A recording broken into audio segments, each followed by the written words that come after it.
Multan Delhi get میں آتشبازی کے گودام میں آگ لگنے کا معاملہ ہے۔ 3 دن گزرنے کے بعد بھی ملبے سے لاشیں برآمد ہونے کا سلسلہ جاری۔ ملبے سے ایک اور لاش برآمد شناخت شبان کے نام سے ہوئی ہے۔ آگ لگنے کے واقعے میں جاں بحق افراد کی تعداد 5 ہو گئی۔ پولیس ذرائع کے مطابق ملبے کے نیچے ایک بچے کی لاش بھی موجود ہے۔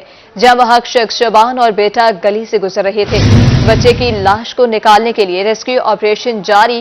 ریسکیو ٹیمیں اور تھانہ دہلی گیٹ پولیس موقع پر موجود ہیں۔ اپڈیٹ کر رہے ہیں آپ کو۔ ملتان دہلی گیٹ میں آتش بازی کے گودام میں آگ لگنے کا یہ معاملہ ہے۔ 3 دن گزرنے کے بعد بھی ملبے سے لاشیں برآمد ہونے کا سلسلہ جاری۔ ملبے سے ایک اور لاش برآمد شناخت شبان کے نام سے ہوئی ہے۔ آگ لگنے کے واقعے میں جاں بحق افراد کی تعداد 5 ہو گئی۔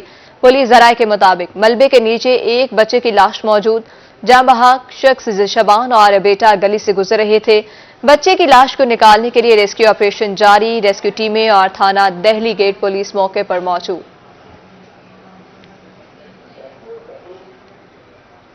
آپ کو افسوسناک خبر کے حوالے سے آگاہ کر رہے ہیں۔ ملتان میں آتش بازی کے گودام میں آگ لگنے کا معاملہ 3 دن گزرنے کے بعد بھی ملبے سے لاشیں برآمد ہونے کا سلسلہ جاری ہے۔ ملبے سے ایک اور لاش برآمد شناخت شبان کے نام سے ہوئی ہے۔ ملتان میں آگ لگنے کے واقعے میں جاں بحق افراد کی تعداد 5 ہو گئی۔ ملبے کے نیچے ایک بچے کی لاش بھی موجود۔ پولیس ذرائع کا ایسا کہنا ہے جاں بحق شخص شبان اور بیٹا گلی سے گزر رہے تھے۔ بچے کی لاش کو نکالنے کے لیے ریسکیو آپریشن جاری ہے۔ ریسکیو ٹیم میں تھانہ دہلی گیٹ پولیس موقع پر موجود ہے۔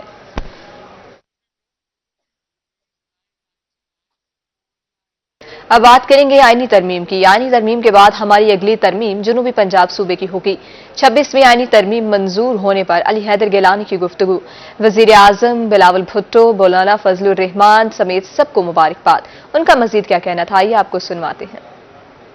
تمام جمہوری لوگوں کو، تمام جمہوری جماعتوں کو اور پاکستان کی عوام کو مبارکباد پیش کرنا چاہتا ہوں۔ اس کے بعد میں چیئرمین بلاول بھٹو زرداری صاحب کو، مولانا فضل الرحمان، وزیر اعظم شہباز شریف صاحب، میاں نواز شریف صاحب اور تمام الائنس کی جو جماعتیں ہیں ان کو مبارکباد پیش کرنا چاہتا ہوں کہ جنہوں نے جمہوریت کی خاطر ایک ایسی امینڈمنٹ لے کے آئے ہیں جو بہت پرانا مطالبہ تھا جمہوری لوگوں کا، جس میں جس طرح بلاول صاحب نے بتایا کہ قائد اعظم محمد علی جناح صاحب کا بھی یہ خواب تھا۔ پاکستان بننے سے 10 سال پہلے انہوں نے اس کو انویژن کیا۔ اس کے بعد جتنے بھی چیف جسٹسز ریٹائر ہوتے گئے ان سب کا یہ کہنا تھا کہ پاکستان کے اندر ایک کانسٹیٹیوشنل کورٹ یا کانسٹیٹیوشنل عدالت ہونی چاہیے جو قانونی کانسٹیٹیوشنل کی چیزیں ہیں وہ دیکھیں اور جو باقی دیوانی یا کرمنل میٹرز ہیں وہ دیکھیں۔ اس سے پاکستان کی عوام کو جو لوگ کہتے ہیں نا ہمیں اس امینڈمنٹ سے کیا ریلیف ملے گا، اس امینڈمنٹ سے سب سے زیادہ ریلیف عام آدمی کو ملے گا اور ان کے کیس جو ہے وہ ایک سپیڈی ٹرائل کی طرف پاکستان جائے گا انشاءاللہ۔ اور سب سے بڑی خوشی کی بات یہ ہے کہ جو سیاستدان جو وزیر اعظم نے اپنی پاور ڈیلیگیٹ کی، ہمیشہ صدر آصف علی زرداری صاحب نے جب 58(2) ختم کیا وہ عدلیہ نے اپنے ہاتھ میں رکھ لیا۔ اس عدلیہ نے ہماری عدالتوں نے 2 وزیر اعظم، منتخب وزیر اعظم کو جو عوام نے منتخب کیا۔ پنجاب اسمبلی سے بڑی پیش رفت، دفعہ 144 کے نفاذ کا اختیار ڈپٹی کمشنرز کو دے دیا گیا۔ پنجاب اسمبلی سے مسودہ قانون کی منظوری کے بعد گزٹ نوٹیفیکیشن جاری۔ ڈپٹی کمشنر ضرورت کے مطابق 30 دن تک دفعہ 144 لگا سکیں گے۔ سیکریٹری داخلہ پنجاب کو 90 دن تک دفعہ 144 کے نفاذ کا اختیار مل گیا۔ 90 یوم سے زائد عرصے کے لیے دفعہ 144 کے نفاذ کا اختیار کابینہ کے پاس ہوگا۔ حکومت پنجاب نے کوڈ آف کرمنل پروسیجر 1898 میں ترمیم کر دی ہے۔ بتا رہے ہیں آپ کو پنجاب اسمبلی سے بڑی پیش رفت، دفعہ 144 کے نفاذ کا اختیار ڈپٹی کمشنر کو دے دیا گیا ہے، جبکہ پنجاب اسمبلی سے مسودہ قانون کی منظوری کے بعد گزٹ نوٹیفیکیشن جاری۔ ڈپٹی کمشنر ضرورت کے مطابق 30 دن تک دفعہ 144 نافذ کر سکتے ہیں۔ ٹیکس چوری کرنے والے بچ نہ پائے، سیل ٹیکس چوری میں ملوث کمپنیوں کے ڈائریکٹرز کو گرفتار کیا جائے گا۔ FBR کا بڑا فیصلہ۔ Deputy director regional tax office Multan Mukhtar Hussain کا کہنا تھا کہ پوائنٹ آف سیلز پر پہلے بھی کارروائیاں کی گئی ہیں۔ ان کا مزید کیا کہنا ہے، آئیے آپ کو سنواتے ہیں۔ آپ کے چینل کے توسط سے پہلے بھی ہم نے ایک پروگرام کافی کیے تھے جس میں ہم نے مختلف پوائنٹ آف سیل پہ ہم نے جو ہے نا گھیرا تنگ کیا تھا کہ جو لوگ اپنی سیلز جو ہے وہ ڈکلیئر پراپر نہیں کر رہے تھے، تو وہ جو ہے نا اس ہماری ایکٹیویٹی کے بعد کافی لوگ وہ محتاط ہو گئے ہیں، ٹیکس دینے لگ گئے ہیں، جو ہے نا وہ ہماری ٹیکسیشن کی لائن میں آ گئے ہیں وہ سارے لوگ. لیکن یہ ہے کہ جو ابھی بھی ایک بہت بڑے جو نا شعبہ جات ہیں سیلز ٹیکس میں، جو مطلب جیسے جنرل سپلائر ہیں، کچھ مینوفیکچررز ہیں، کچھ ہول سیلرز ہیں، ریٹیلرز ہیں، ڈسٹریبیوٹرز ہیں، جو ہمارے سیلز ٹیکس نیٹ میں پراپر ٹیکسیشن نہیں کر رہے، وہ صرف فلائنگ اور فیک انوائسز کا سہارا لے رہے ہیں وہ، تو ان کے خلاف جو ہے نا گورنمنٹ نے گھیرا تنگ کر دیا ہے. ایون یہاں تک کہ ابھی جو ریسنٹلی بہت بڑے بڑے جو کمپنی کے جو ڈائریکٹران ہیں اور کمپنی کے جو فائنینشیل جو ان کے کنسلٹنٹ ہیں ان کو بھی اریسٹ کیا گیا تھا کچھ دن پہلے. تو یہ ایک اشارہ ہے کہ جو لوگ اس سیل چوری میں ملوث ہوں گے ان کے خلاف جو ہے نا بلا جو ہے نا کوئی بجلی کے بلوں پر آئے جرمانے کی پالیسی تبدیل. مقررہ تاریخ کے بعد جمع ہونے والے بلز پر 5 اور 10% سرچارج لگا دیا گیا. 3 دن بعد ادائیگی پر بل کا 5% سرچارج لگا دیا گیا. مقررہ تاریخ میں 3 دن سے زائد گزرنے پر 10% سرچارج عائد. مقررہ تاریخ کے بعد جمع ہونے والے بلز پر عائد سرچارج سلیبس بھی تبدیل کر دی گئی ہیں. شہریوں کا وفاقی حکومت کا اس فیصلے پر شدید رد عمل. بتا رہے ہیں آپ کو کہ 10% سرچارج عائد. مقررہ تاریخ کے بعد جمع ہونے والے بلز پر عائد سرچارج سلیبس بھی تبدیل. شہریوں کے اس حوالے سے کیا کہنا ہے، آئیے آپ کو سنواتے ہیں. مشکل ہے بھائی، پیٹ کی روٹی پوری نہیں ہو رہی، بل کہاں سے ادا کریں؟ مکان کرایہ پورا نہیں ہو رہا ہمارا، مہنگائی دن بہ دن بڑھتی جا رہی ہے، بندہ غریب بندہ کدھر جائے؟ پہلے بھی ہم محنت کی ہم نے اپنے حکمرانوں کی کہ ہر چیز سستی کرو سستی کرو. اب روٹی چھوٹے بچوں کی کھانا پورا نہیں ہونے کا، خرچہ پورا نہیں ہو رہا، ان کی فیسیں پوری نہیں ہو رہی، بجلی کے بل اتنے مہنگے مہنگے آ رہے ہیں، کدھر جائیں ہم لوگ؟ ٹیرف تو ایک ہی رکھنا چاہیے، ٹیرف تو ایک ہی رکھنا چاہیے سر. یہ تو زیادتی ہے کہ کسی کے ساتھ زیادہ ایک یونٹ لیں اس کا اور ریٹ ہے، دوسرا یونٹ لیں اس کا اور ریٹ ہے. سر یقینی بات ہے کہ کم کرنا چاہیے، ان کو خیال کرنا چاہیے غریب عوام کا. پہلے ہی بہت پریشانیاں ہیں. دوری کر کے جاتے ہیں وہ بھی پورے نہیں ہوتے بھائی جان. 400-500 وہی دیہڑی ملتی ہے، وہ انہی میں بچوں میں گزارا کریں یا بجلی کے بلوں میں کریں. ہم تو یہ کہہ سکتے ہیں کہ گورنمنٹ بھائی کچھ کرے ہمارے لیے، ساروں کے لیے. ساری لیبر کھڑی ہے، وہی کما رہے ہیں، وہی جو روز کما لو وہ کھا لو. تھوڑا رعایت کریں، غریب آدمی کے کھانا بھی مشکل ہو گیا ہے. ٹھیک ہے نا، اب یہ بل کہاں سے ادا کریں؟ ہم خود پریشان ہیں. میرے گھر کا 2 مہینے کا بل آیا، ابھی تک میں نے ادا نہیں کیا. رینٹ پہ Multan F I A in action. Online مالیاتی فراڈ میں ملوث گروہ کے خلاف کارروائیاں. آن لائن فراڈ میں ملوث 24 ارکان گرفتار. ملزمان black mailing, on line fraud اور بھتہ خوری میں ملوث تھے. ملزمان خود کو بینک کا نمائندہ ظاہر کر کے شہری کو لوٹتے تھے. ملزمان سے 9 لیپ ٹاپ، ATMs اور 12 موبائل فونز برآمد. ملزمان کو جدید ٹیکنالوجی کی مدد سے گرفتار کیا گیا. بتا رہے ہیں آپ کو Multan F I A in action. Online مالیاتی فراڈ میں ملوث گروہ کے خلاف کارروائیاں. آن لائن فراڈ میں ملوث 24 ارکان گرفتار کیے گئے، جبکہ ملزمان black mailing, on line fraud اور بھتہ خوری میں ملوث تھے. ملزمان خود کو بینک کا نمائندہ ظاہر کر کے شہریوں کو لوٹتے تھے. ترجمان کا ایسا کہنا ہے. ملزمان سے 9 لیپ ٹاپ، ATMs اور 12 موبائل فونز برآمد.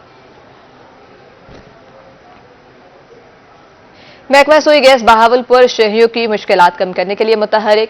Regional manager Sui Northern gas کا کہنا ہے کہ سردیوں میں شہریوں کو گیس کے کم پریشر کا مسئلہ نہیں ہوگا. گیس کی سپلائی ڈیمانڈ سے زیادہ کرتی گئی ہے. بہاولپور کے شہریوں کو سردیوں میں گیس کے کم پریشر کا سامنا نہیں کرنا پڑے گا. Regional manager Sui Northern Gas pipelines Bashir Ahmed کا روہی سے گفتگو میں کہنا تھا کہ گیس کی سپلائی ڈیمانڈ سے زیادہ کر دی گئی ہے. ریجن کے کسی بھی حصے میں گیس کا پریشر کم نہیں ہوگا. گیس کی ٹائمنگز بھی بڑھائی ہوئی ہے اور فیوچر میں بھی یہی کوشش ہوگی انشاءاللہ کہ ٹائمنگ سے بھی زیادہ گیس دیں گے اور شیڈول کے مطابق انشاءاللہ گیس پوری کریں گے. کسی کو پریشر کا ایشو بھی نہیں آئے گا. ریجنل مینیجر کا مزید کہنا تھا کہ موسم سرما میں ڈیمانڈ کی صورتحال کو مد نظر رکھتے ہوئے سپلائی کو مد نظر رکھا جائے گا. رواں مالی سال کے دوران 32 کلومیٹر تک پائپ لائن کو بھی تبدیل کیا جا رہا ہے. شکایت کی صورت میں شہری ہیلپ لائن پر رابطہ کر سکتے ہیں. گیس انف اویلیبل ہے، کوئی گیس کا ایشو نہیں ہے. نہ صرف بہاولپور، پورے ریجن میں کشمور سے لے کے بہاول نگر لودھراں تک کوئی پریشر کی کمپلینٹ نہیں ہے. اگر کسی بھی کنزیومر کو کوئی کمپلینٹ آتی ہے تو ہمارے ایمرجنسی کے نمبر ہیں, کمپلینٹ سینٹرز ہیں, وہاں پہ کمپلینٹ لانچ کروائیں. فزیکلی بھی لانچ کروا سکتے ہیں, ٹیلی فونیکلی بھی لانچ کروا سکتے ہیں. ریجنل مینیجر بشیر احمد نے شہریوں کو سوئی گیس کی متعلقہ شکایات کی صورت میں فوری طور پر ازالہ کی بھی یقین دہانی کروائی ہے. کیمرہ مین شاہ سکلین کے ساتھ طاہر جویا, روہی, بہاولپور. بہاولپور میں ڈینگی کے کاروبار جاری. 24 گھنٹے میں مختلف علاقوں سے 8 کیسز رپورٹ. ڈاکٹرز کا کہنا تھا کہ رواں سال ڈینگی کیسز کی تعداد 122 ہو گئی ہے. بہاولپور میں ڈینگی کی صورتحال مزید بگڑنے لگی. 24 گھنٹے میں مختلف علاقوں سے 8 کیسز رپورٹ. 3 مقامی اور 5 ٹریول ہسٹری رکھنے والے مریض سامنے آئے. سادے کالونی سے 5واں مقامی کیس سامنے آ گیا. قائد اعظم کالونی سے 15 سالہ نوجوان میں بھی ڈینگی وائرس کی تصدیق ہو گئی. مسلم ٹاؤن کے ایک شخص میں بھی ڈینگی کی تصدیق ہوئی ہے. بہاول وکٹوریہ اسپتال میں زیر علاج ڈینگی مریضوں کی تعداد 9 ہو گئی. سرسادہ عباسی اسپتال میں ڈینگی کے 2 مریض زیر علاج ہیں. رواں سال مجموعی طور پر ڈینگی کیسز کی تعداد 122 ہو گئی. محکمہ صحت حکام کا کہنا ہے کہ انڈور اور آؤٹ ڈور ٹیموں کی شہر کے مختلف علاقوں میں سرویلنس جاری ہے. کیمرہ مین شاہ سکلین کے ساتھ طاہر جویا, روہی, بہاولپور. آگے بڑھیں گے. ملتان میں ترقیاتی کاموں کو بریک لگ گئی. یونین کونسل ارسد کا شاہ بدر روڈ عرصہ دراز سے ٹوٹ پھوٹ کا شکار. شہری خستہ حال سڑک پر سفر کرنے پر مجبور. شہریوں کا کہنا تھا کہ روڈ پر گردوں کو بار اڑنے کی وجہ سے سانس میں دیگر بیماریاں پھیل رہی ہیں. ملتان کی یونین کونسل 68 کا شاہ بدر روڈ 3 سال سے ٹوٹ پھوٹ کا شکار. شہریوں کا کہنا تھا کہ اس روڈ کو سیوریج منصوبے کے لیے توڑا گیا تھا, مگر اب اس روڈ کا کوئی ولی وارث نہیں. نہ سیوریج لائنز ڈالی گئی ہیں, نہ روڈ کو بنایا گیا. یہ بالکل ہی راستہ نہیں ہے. بڑا لوگ جو چھوٹے بچے ہیں سکول جاتے ہیں ان کے لیے بھی راستہ نہیں ہے. اور کتنے عرصے سے یہ بن رہا ہے, ابھی تک بنا نہیں ہے. ٹھیک ہے. اور لوگوں کے یہ خاص طور پر روڈ خراب ہونے کی وجہ سے اکثر یہ نا 3-4 حادثے ہوئے ہیں, لوگ نیچے گرے ہیں بڑے. شہریوں کا مزید کہنا تھا کہ شاہ بدر روڈ پر سفر کرنا انتہائی مشکل ہو گیا ہے. خستہ حال سڑک پر حادثات ہونا معمول بن چکا ہے. روڈ پر گرد و غبار اڑنے کی وجہ سے سانس سمیت کئی بیماریاں پھیل رہی ہیں. سر انتظامیہ سے یہی مطالبہ ہے کہ ہمارا جو روڈ ہے یہ بنایا جائے, اس وجہ سے کیونکہ ہمارے کاروبار ختم ہو چکے ہیں. یہاں پہ اب آپ کو پتہ مہنگائی کتنی ہو چکی ہے, کاروبار ہے نہیں, لوگ یہاں سے گزرنا پسند نہیں کرتے. اس روڈ کی وجہ سے لوگ کہتے ہیں کہ یار یہ روڈ پہ ہم جائیں بھی کبھی نہ. تو اس کی وجہ سے یہاں پہ جو مسئلے مسائل ایسے ہوئے پڑے ہیں کہ یہاں پہ بچے بیمار ہو رہے ہیں. یہاں پہ کسی کی فوتگی ہو جاتی ہے, وہ بیچارہ جنازہ لے کے نہیں جا گزر سکتا یہاں سے. شہریوں نے انتظامیہ سے مطالبہ کیا کہ شاہ بدر روڈ پر سیوریج منصوبے کو جلد مکمل کر کے روڈ تعمیر کروایا جائے. کیمرہ مین آصف کے ساتھ اون عباس, ملتان. مظفر گڑھ انتظامیہ کی غفلت یہاں پھر مبینہ نہ اہلی. چوک چوراہے اور گرین بیلٹ ٹوٹ پھوٹ کا شکار. شہریوں کا کہنا ہے کہ شہر کی خوبصورتی کے لیے مختلف مقامات پر یادگار بنائی گئی تھی. اب تجاوزات کے باعث شہر کی خوبصورتی مان پڑ رہی ہے. مظفر گڑھ میں انتظامیہ کی نااہلی کے باعث شہر کی خوبصورتی ماند پڑنے لگی. شہریوں کا کہنا تھا کہ تلیری بائی پاس چوک, جھنگ موڑ اور تھل چوک پر یادگار تعمیر کی گئی تھی. تمام خوبصورت مقامات اب ٹوٹ پھوٹ کا شکار ہیں. شہر کے گرین بیلٹس پر تجاوزات مافیا کا قبضہ ہو چکا ہے. ضلع مظفر گڑھ میں جس جگہ گرین بیلٹ تھی, فیاض پارک چوک, جھنگ موڑ چوک, کمیٹی چوک, ٹھیک ہے, بالکل گرین بیلٹس اجڑ چکی ہیں. ضلع انتظامیہ توجہ نہیں دیتی. شہریوں کا کہنا تھا کہ منشیات کے عادی افراد خوبصورت یادگار سے سامان چوری کر کے لے گئے. لائٹس نہ ہونے کی وجہ سے رات کے وقت خوبصورت مقامات اندھیرے میں ڈوب جاتے ہیں. شہر کی خوبصورتی کو بچانے کی ضرورت ہے. سابقہ جو ڈی سی صاحب تھے انہوں نے بہت محنت اور لگن سے یہ گرین بیلٹ بنائی تھی شہر کی خوبصورتی کے لیے, لیکن اب جو انتظامیہ وہ بالکل توجہ نہیں دیتی. ہماری موجودہ انتظامیہ سے اور خاص کر جو نئی ڈی سی صاحبہ آئی ہیں ان سے التماس کی جاتی ہے کہ ان چوک چوراہوں پر توجہ دیا جائے اور شہر کی خوبصورتی میں اضافہ کیا جائے. شہریوں نے ضلع انتظامیہ سے خوبصورت مقامات اور گرین بیلٹ کو پھر سے بحال کرنے کا مطالبہ کر دیا. کیمرہ ٹیم کے ہمراہ عامر ڈوگر, روہی, مظفر گڑھ. مظفر گڑھ میں 7 ماہ سے تحصیلدار کا تقرر نہ ہو سکا. دور دراز سے آئے سائلین کو مشکلات کا سامنا. تحصیل مظفر گڑھ کی 11 قانون گوئی سرکلوں میں نائب تحصیلدار تعینات کر دیے گئے. تحصیلدار کا تعین نہ ہونے سے جائیداد فرقی, وارنٹ قبضہ اور نظر ثانی وندہ جات کے کیس التوا کا شکار ہیں.